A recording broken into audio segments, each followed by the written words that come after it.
This is Debbie Woodruff coming to you live from the corner of Anderson and Wilder, where just moments ago a fire has erupted, leaving 3 dead and possibly 2 others wounded.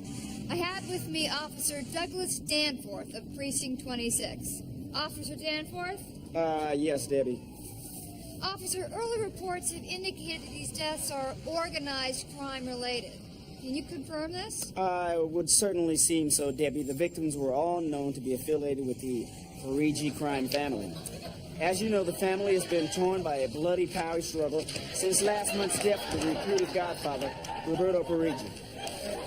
So, do you have positive identifications on these victims? We won't be positive until we can check the dental records, but these men were well known around the neighborhood as well as the family fortune. But just tonight, I've been speaking with some local residents, and they seem very reluctant to say anything about these men. Is that for fear of reprisals?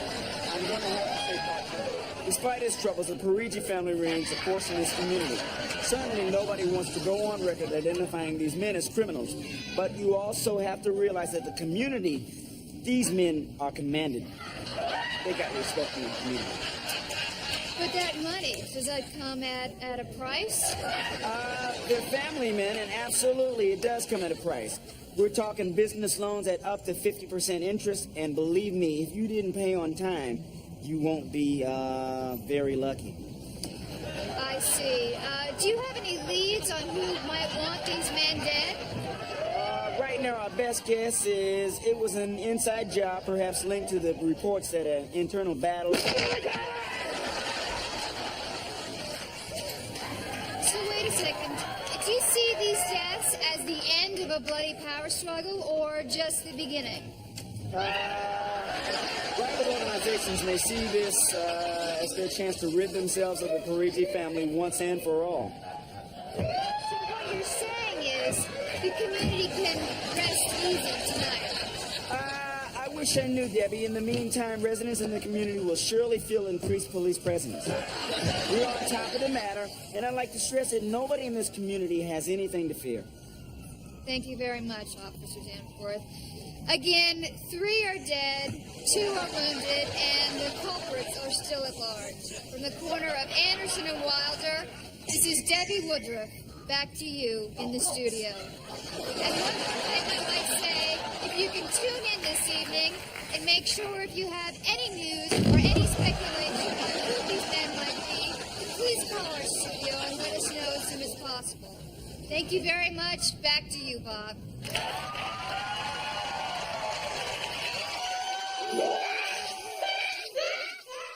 In living color.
This hearing is called to order. We have called together this committee to investigate violence on television and its effects on young people. Ms. Reno, you may begin. Well, I feel it is only fitting to begin with the worst offender. That's why I have subpoenaed Mr. Wile E. Coyote. Yeah, excuse me, but my name is no longer Wile E. Coyote, but Will E. Coyote, because Wile E. is a much name, and I am not a dog. I think that this trial is a joke, and I have been railroaded. Mr. Coyote, do you know why you're here? Something about, I didn't pay my child support or something like that, but hey, man, it's hard for coyotes, you know what I'm saying, man? With this whole Jurassic Park, jumping off, they didn't ask me to do a part. This has nothing to do with child support. You are accused of portraying irresponsible violence on television. Man, you know what? Why are you coming down on a working dog like me, you know what I'm saying? I mean, I just don't understand. I go to the mall, I have to deal with all these little kids and all this other kind of stuff. Look, I ain't even got no genitals. You know how hard it is on me? Mr. Coyote, do you have any legal representation? Well, I certainly have. Is counsel present? He sure is.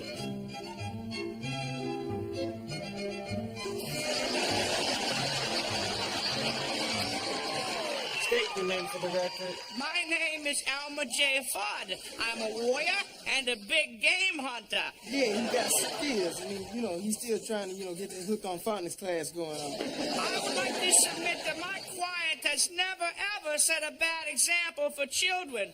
My client loves children. That's what I'm saying, because, I used to have my own little theme park, with, like a little Ferris wheel and everything like that, and then somebody investigated something about, I had, molested a child or something like that. But, He only sniffed him.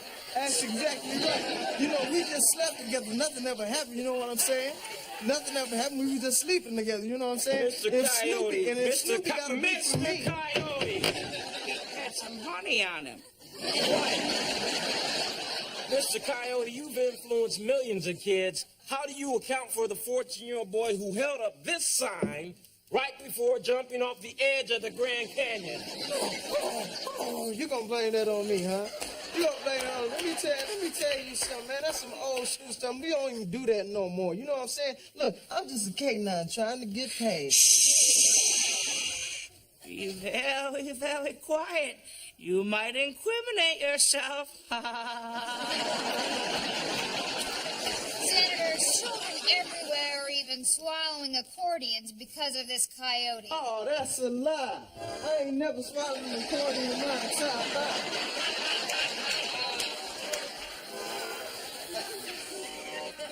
Y'all just singling me out because I'm a brother. Are you insinuating racial bias here? That's what I'm saying, because ain't no other tunes out there but Daffy Duck, Heckle and Joker. Hey, where's that honky Casper the Friendly Ghost, you know what I'm saying? Where's Blueberry Hound and his blue ass? You're out of order. I'm out of order. You're out of order. She's out of order. The whole damn trial is out of order.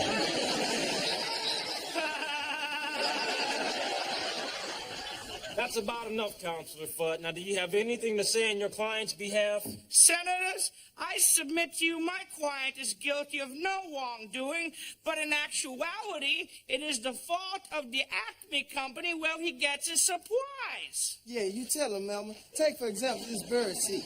Now, look, Mr. Bobo would have it where if a roadrunner would eat this bird seed, he'd be fine. But if I'm chasing the roadrunner all day and then I eat a little bird seed, look at that. Look what happens to me.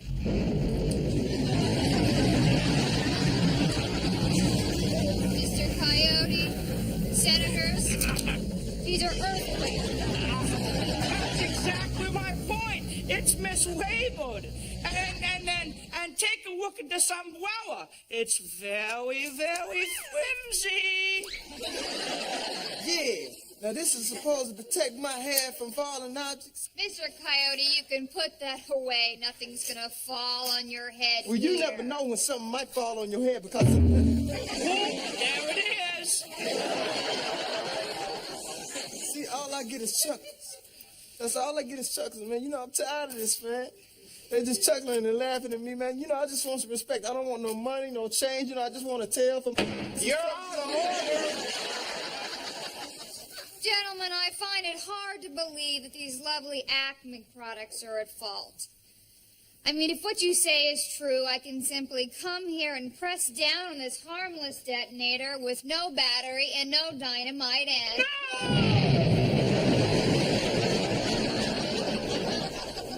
I I told you.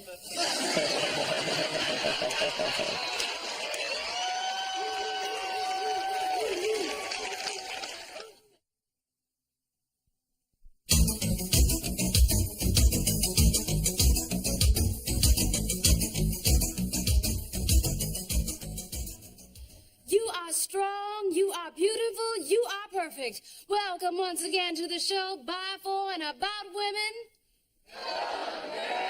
All right, I'm your host, Shawanda Harvey. Many of you have read my book, Eve Stands Alone, in which I celebrate the independence of women. I go one step further with my new book, Adam, Take Back Your Damn Rib. All right. Our topic for today's show is the always controversial Madonna. Is she helping to empower women, or is she allowing herself to be exploited in a man's world? Please welcome my guest. To my right is Sandra Bernhardt. All right. Sandra, you are strong, you are beautiful, you are perfect. Oh, don't I know it, sister? I am fabulous. And to my left is Rosie O'Donnell. Rosie, you are strong, you are strong, you are strong. Thanks, Shawanda. You too, babe. All right. Well, now, sisters, you both know Madonna. Madonna and I used to be good friends, you know. But then she dumped me, decided to go slumming. Rosie, you and Madonna were in the movie A League of Their Own. Now, that was a celebration of the equality of women. You bet your perfect little boobies, honey. I think it's obvious Madonna is a perfect example of a woman who has done it her way. Oh, believe me, baby, this slut has done it every way, okay? I mean, she's done it with men, without men, with women, without women, with men who used to be women, with German shepherds. Okay. The point is she used men when it suited her and trashed them many times she felt like Well, it. trash is the operative word here, okay? She is trash that will not burn, sister, okay? You'll find out. When she is through with you, she'll dump you like a Chevy Chase talk show. Looks like somebody took a little bitter pill this morning. Let's go talk that, O'Donnell. No, please, sisters. Let's try to keep this from getting personal. Now, in the spirit of sisterhood, let's hear a go on, girl. Go on, girl. All right. We're talking about Madonna as a role model for other women. Now, it would appear to me at times that she seems to allow herself to be sexually exploited by men. Well, I think he got that backwards. Oh, God, she's done it backwards, she's done it forward, she's done it sideways, she's done it like in a circle. You are still pissed because she dumped you for Warren Beatty, okay? Please, I am twice the man Warren Beatty will ever be. Maybe he's got something you don't. Oh, that may be, big girl, but if I don't have it, I can rent it, sister. Well, now there seems to be no way to keep this discussion from getting personal. The message would seem to be that it is great for a woman to be independent, but there's a fine line between putting men in their place and being a, well, you know, I'm Shawanda Harvey. Goodbye and go on, girls.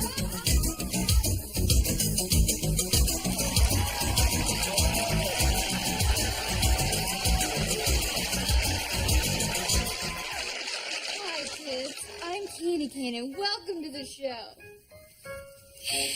Rub-a-dub-dub, 3 men in a tub, splashing and washing away. The butcher, the baker, the candlestick maker. Why are all the good-looking men gay? That's a gem. Now, let's see if our special friend has called yet. You know, I met him at Snooky's bar, and he promised. Let's ask Mr. Phone Machine. Girl, now you know ain't nobody called you. Well, I guess the word for today is liar. L-I-A-R, liar. And guess what, kids? Now it's time to say hi to our old friend, Mr. Clock. Hey, you know, just clocking up. Hi, Mr. Clock.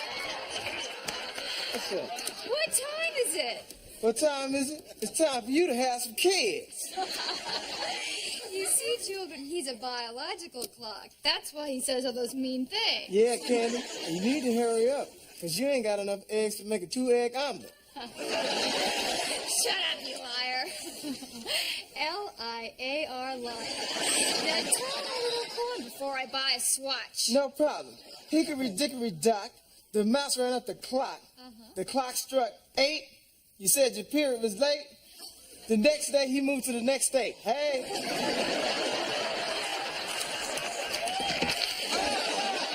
And all the wondrous surgery in the world couldn't put him back together again. Well, kids, now it's that time to bring up prehistoric creature, our old friend Jurassic Benny. Hi, Candy Cane. Hi, Benny. Do you know what time it is? Time for your flatty have some kids. Oh, listen, Big Ben. If you didn't shoot blanks, I wouldn't have this problem. Come on, everybody. Let's do the Benny dance. Okay. Faster, faster, faster, faster, faster. Wait a second, Candy. What? Don't you know what time it is? It's 2 minutes till menopause. You should know about 2 minutes, Mr. Clock. You know something, Benny? I love you. Yeah? I love you. Yeah, well, I love you too, Candy, but I'm not in love with you. But you said you were going to leave your wife and marry me. No, I never said that. You're a liar. Well, you sing a different tune after a 6-pack and a quart of personal lubricant. You two-faced opener. Wait a minute, double crossing what? What you talking about? You know I got a restraining order against you. Now stop talking all this trash. Stop calling my house. And I know you was the one that boiled my little girl's rabbit. And you messing with my jag one more time, I'll put my prehistoric foot so far up your behind, you're gonna be coughing up shoelaces. You get out of here, and you take all your crack with you, mister. I'll meet you at the Econo Lodge. You can take your lunch back and your album. I don't need you. Why don't you just hold her, man? I ain't holding that hoe.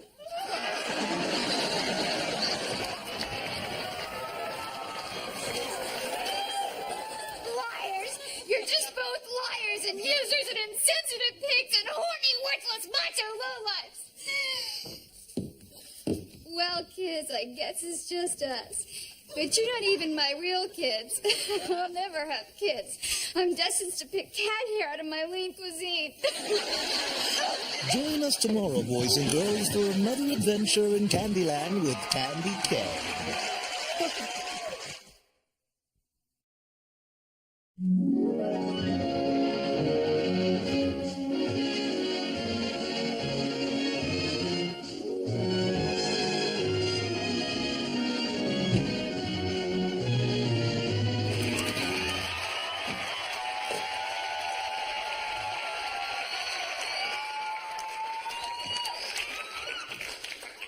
Alice, you are never going to believe what happened to me at work today.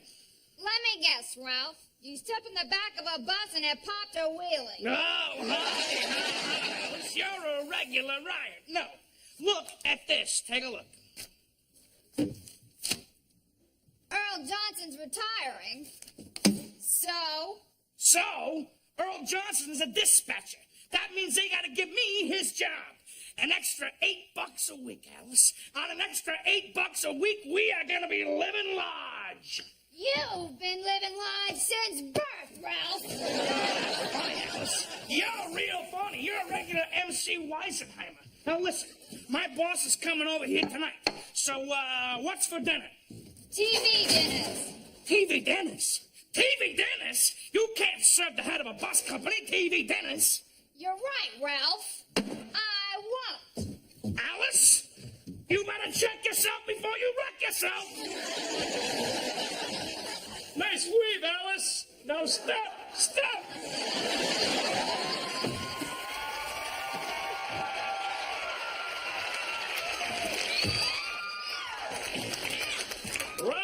boy, you need to find yourself another freak.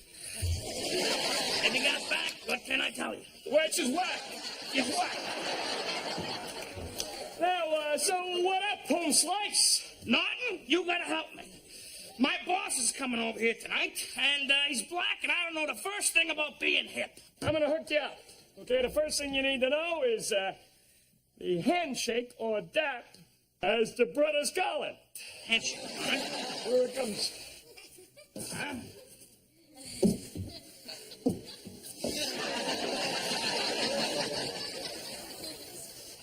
Would you come on? I'm doing that. All right, here we go. Back down. Up, up, pull it and step it. Yeah. Jeez. That's a lot of work to do, Norton, just to shake hands. I think I lost about 4 pounds there. Look at it this way, Ralph. Greet 10 people a day, you'll be able to see your toes by Christmas. Okay, now, I assume that he's your boss, and he probably went to one of them black colleges, probably one of them fraternity brats. So I'm going to show you some of the step moves. Now watch closely, Ralph. Right? Whoa, watch my remote, Ralph. Okay. I'll bust a cap in your...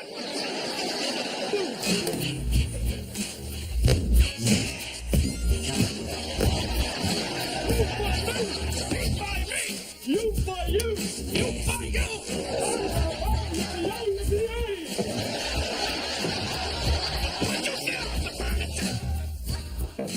That's it. What am I gonna do? What am I gonna say? It's okay, Ralph. Don't worry about it. I got you covered. All right. Mr. Williams. Hey, Cramden, sorry I'm late. I had to come all the way across town from the suburbs.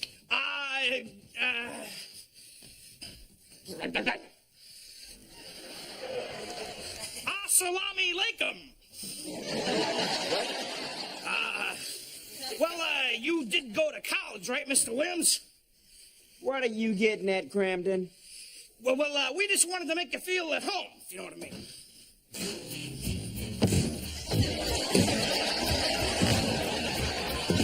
Me by me! Me by me! You by you! You by you!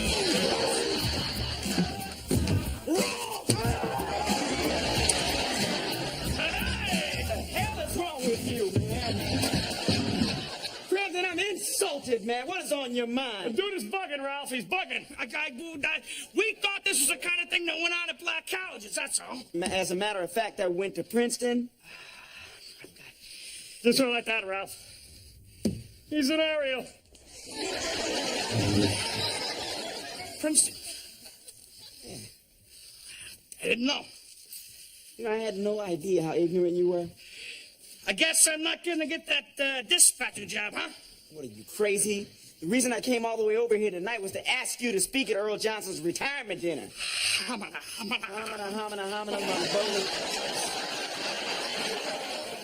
You blew this one. You can't even get that together. Hey, have a good night. You and Vanilla Ice.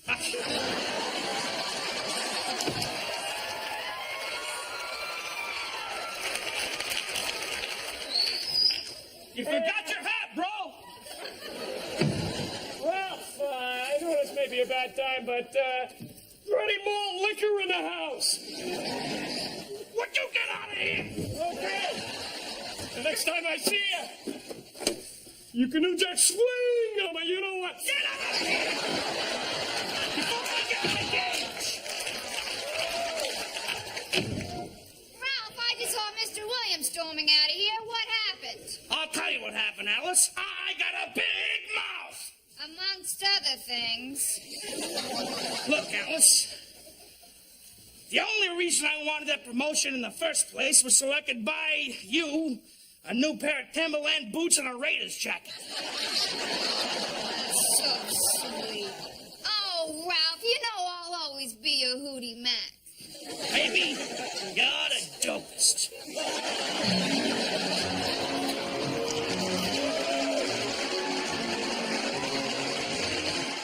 There's 6 million ways to laugh. Choose one.